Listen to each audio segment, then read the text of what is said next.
Hello साथियों, मैं अमरदीप कादियान। नमस्ते, प्रणाम, सलाम वालेकुम, सत श्री अकाल, जय मसीह की, राम राम जी, जय माता की, जय हिंद। साथियों, आपका स्वागत है मेरे यूट्यूब चैनल डिसेंट एडवाइस में। साथियों, आज हम बात करेंगे कि एक आदमी है जिनका नाम है मिस्टर गुलजार मोहम्मद। इन्होंने 25 EMI नहीं भरी है। इनका होम लोन था और ये कह रहे हैं कि मुझे कोर्ट से स्टे मिल गया है। आप देखते हैं कि कैसे इनका कमेंट पहले पढ़ते हैं, क्या बोल रहे हैं। गुलजार मोहम्मद: सर, मैंने होम लोन लिया था, 25 EMI नहीं भरा, कोरोना काल से पहले नहीं भर रहा था तो मेरे पे केस डाला है। तो आप कुछ टिप्स बताएं इसके ऊपर, अब हम क्या कर सकते हैं। और अभी कुछ दिन पहले मैंने कोर्ट से स्टे ऑर्डर लिया है। मेरा नाम गुलजार है, प्लीज़ कुछ बताएं, हमने अब क्या करें, हम अब क्या करें। देखो भाई साहब, पहली बात तो ये गैर व्यवहारिक बात लग रही है मुझे। आपका होम लोन है, होम लोन में कोई भी बैंक या NBFC कंपनी कोर्ट में जाते ही नहीं है। उनके पास पूरे राइट्स हैं आपके मकान को बेच के, ऑक्शन करके, सेल करके, बोली करके उसके अपने पैसे लेने के। अब क्योंकि 25 महीने तो ऑलरेडी हो चुके हैं, तो मुझे ऐसा लगता है कि आपका जो लोन है वो किसी सरकारी बैंक से होगा, नेशनलाइज से। क्योंकि प्राइवेट NBFC कंपनी से होता तो अब तक आपके बर्तन बाहर रख दिए होते और उसको सेल करके अपने पैसे ले लिए होते हैं। ये तो बहुत ज़्यादा स्पीड से काम करते हैं। सरकारी में अभी भी चाल स्लो है, लेकिन प्रोसेस, तरीका इनका रिकवर करने का दोनों में सेम है, सब में सेम है। अब 25 महीने से क्योंकि आपने किस्त नहीं दी तो आपका केस तो NPA में जा ही चुका है। NPA में जाने के बाद ये सिक्योर लोन में एक घर के बाहर नोटिस लगा देते हैं, 2 महीने का टाइम दे देते हैं। उसके बाद भी आप किस्त नहीं देते तो एक नोटिस और लगा देते हैं, 1 महीने का टाइम और दे देते हैं। उसमें लिखा रहता है भाई इतने दिन तक इतने पैसे दे दो, लास्ट नोटिस है, नहीं तो हम आपसे मकान खाली करवा लेंगे, कब्जा आपसे खाली करवा देंगे, इसको बेच देंगे। आपका मकान 50 लाख रुपए का हो, चाहे हम इसको 25 लाख में बेच देंगे। जितने बैंक ने पैसे लेने हैं, बैंक एक उसका मिनिमम सेल वैल्यू लगा देता है उसकी, भाई हम इतने तक इसको बेच देंगे, वो आपके घर के बाहर लिख देंगे। अब आप कह रहे हैं कि मुझे स्टे मिल गया। मैंने ऐसे केस में आज तक कभी स्टे उठता हुआ नहीं देखा। ये कोर्ट का मैटर ही नहीं है यार, स्टे किस चीज़ पे मिलेगा। और आप कह रहे हो कि वो कोर्ट में चले गए ना, उनका कोर्ट में जाने का कोई मतलब है। तो या तो फिर आपका होम लोन ही नहीं है, आपका होम लोन ही किसी और चीज़ का है। तो आप दोबारा से डिटेल में मुझे बताइए तो मैं आपको एडवाइस दे पाऊंगा। अदरवाइज ये क्वेश्चन ही गलत है तो स्वाभाविक बात है कि इसका आंसर भी गलत ही होएगा। Leena D'Souza: sir, CC took settlement 18,000, 1,80,000 in 4 months, got settle letter for the same already paid December and January but was still getting collection calls saying settlement decline. I already informed, I have letter and all the recording. I think is a fraud which happened how I did not wish to pay the third and fourth. I already mailed SBI but no reply. But getting collection calls, I already paid 90,000, what should I do?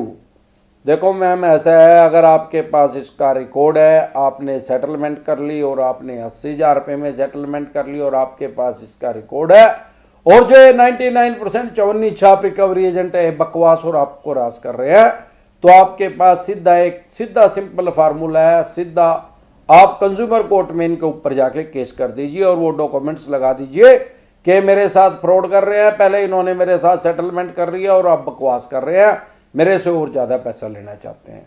एक बार अगर bank ने official तरीके से आपके साथ settlement कर लिया, उसके बाद उसके पास कोई राइट्स नहीं है पैसे वापसी, दोबारा नए पैसे मांगने के। क्योंकि सेटलमेंट जो है वो एक किस्म का समझौता है। तो जब आपका समझौता हो ही गया तो इससे तो यार फिर वो सारी उम्र तक ही पैसे मांगते रहेंगे। 10 बार समझौता करेंगे, 11वीं बार फिर पैसे मांग लेंगे। ये लॉजिक नहीं है, गैर व्यवहारिक बात है। इसमें आपको कंपनसेशन भी मिलेगी कोर्ट से, मुआवजा भी मिलेगा और उसके ऊपर पेनल्टी भी लगेगी बैंक की। जो वकील की फीस होगी वो भी आपको मिलेगी। सर मेरा लोन है पीएनबी बैंक से, पीएमआईजीपी करवाया था कोरोना के बाद, मैं ईएमआई नहीं दे पा रहा हूँ, कैसे सेटल करवा सकता हूँ? भाई साहब, पहली बात तो आपको लोन किसी भी तरह का सेटल नहीं करवाना चाहिए, क्योंकि सेटलमेंट अगर आप करवाएंगे तो ये आपकी फाइनेंशियल डेथ कर देंगे। फ्यूचर में कोई भी बैंक या एनबीएफसी कंपनी आपको लोन नहीं देगी। अब सवाल ये है कि अगर आपको करवाना ही बहुत जरूरी है, फाइनेंशियल स्थिति सही नहीं है, बहुत ज़्यादा दिक्कत परेशानी आ रही है, तो आप क्या कीजिए, सबसे पहले मैंने एक वीडियो सेटलमेंट के टॉपिक पे बना रखी है, आप उसको देख लीजिए। आपको पाने में दिक्कत मिले ढूंढने में तो आप सिर्फ यूट्यूब पे सेटलमेंट डिसेंट एडवाइस लिखिए, तभी आपके सामने वो वीडियो आ जाएगी। आप उसको अच्छे से देख के आपको 100% समझ में आ जाएगा कि आपको सेटलमेंट करवानी कैसे है। फिर भी कोई दिक्कत परेशानी आए किसी भी तरह की तो आप दोबारा से फिर कमेंट कर सकते हैं। विशाल पाटनी,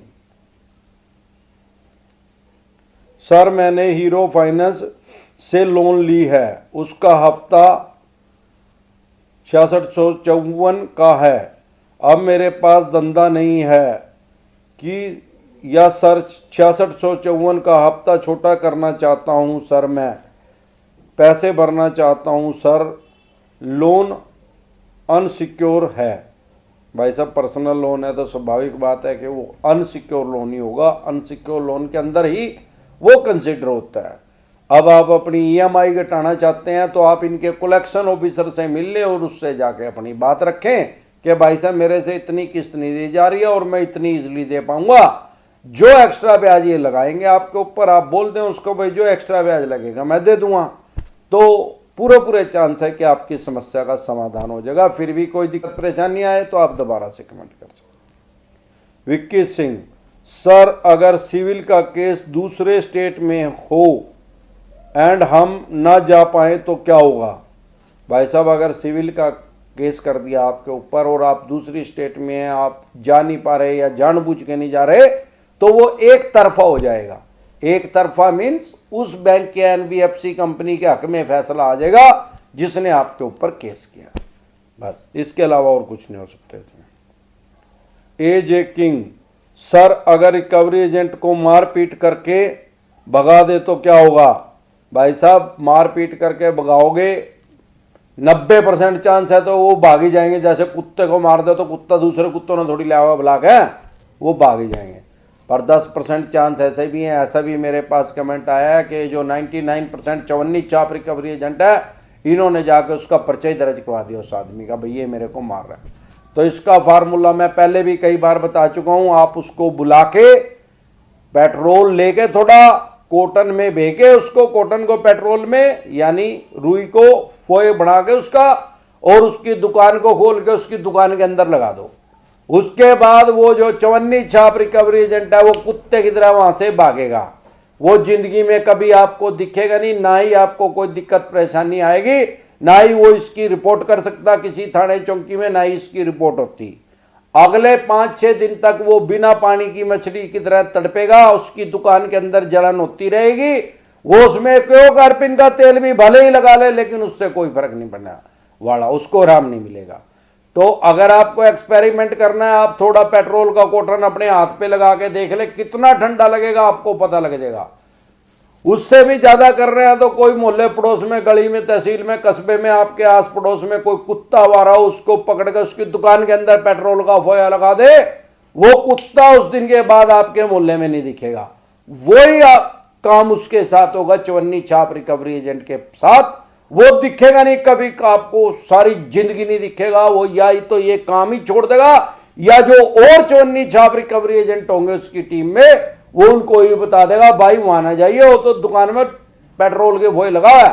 जब उसका बॉस अगले दिन उससे पूछेगा, हाँ भाई अमरदीप कादियान के घर से नहीं लेके आया तो उससे पैसे नहीं लेके आओ, कहेगा सर वहां ना जाना, हो गया क्या दिक्कत है, नुआ पेट्रोल के फोए लगा देगा, दुकान में जड़न हो रही भी मर लिया मैं तो तने भी मरना तो चला जाइए। फिर ये नहीं आने वाले भाई, इनका ये देसी फार्मूला है, ये आप करके देखे, जिसने ये करा आपकी जिंदगी सफल हो जाएगी। जिंदगी में ये तो आएंगे तो क्या भाई साहब, फोन भी नहीं करेंगे, इनको तो रात को भी वही पेट्रोल का वो याद आएगा। तो इस तरह की या किसी भी तरह की कोई भी दिक्कत परेशानी आपके किसी यार प्यारे रिश्तेदार को हो या आपको हो तो आप कमेंट कर सकते हैं, उसको आपको डिसेंट एडवाइस मिल जाएगी। नमस्कार।